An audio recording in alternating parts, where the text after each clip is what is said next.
there is a case for saying that they must transfer some of that money to developing countries to help them fast-track the process of development to meet the basic needs of their people.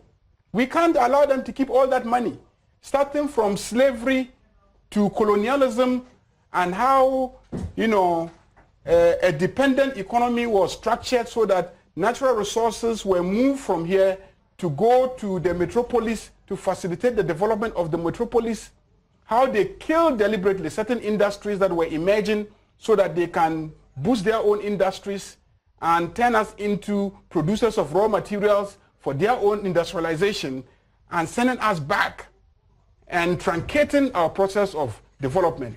The argument is that today we can't just sit by and allow them to enjoy all that money and say that we don't want aid. We must take the aid. And when you in take fact, it, what do the you do argument with is it? that the aid must increase. As we speak, the European target, for the UN set a quota that the aid, that's official development assistance, gross national income ratio should be at least 0.7% for the developed countries. We must fight for that to increase. Should it be more than 0.7% of their national income? There's a group that is against aid, and their argument is that, look, aid hasn't really helped developing countries. And in fact, in most of the cases, aid has gone to enrich the political elite in developing countries because they take the money, they squander it. It doesn't trickle down to the sectors where, like you mentioned, education and healthcare and critical infrastructure that should help in the development. So they think that aid should not even continue. They should end it. So there's that debate. Now let's get to the specifics of President Nana Akufo-Addo. He's saying all the right things, and I'll commend him for saying them. And like my senior Kwekubaku has said, he's not the first to say them. He's saying what Nkrumah said. So if you can imagine the time from Nkrumah to date, I'm sure when you go to Achampong and he talks about taking over the commanding heights of the economy, he was basically saying the same thing.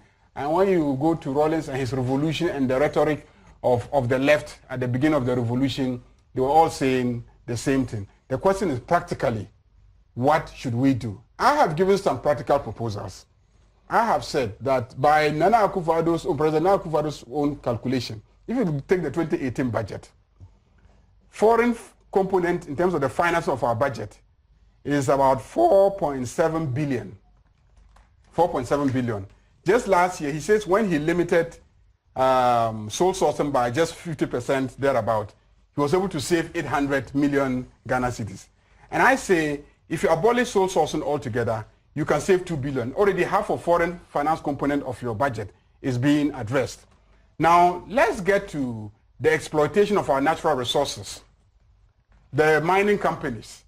Let's go back and look at the negotiation, how that whole sector is managed, how they determine the cost of production, which they then extract, and then what is left is the basis of sharing, between them and the government of Ghana. Who is watching how much they say they spent? So let's go back to those sectors.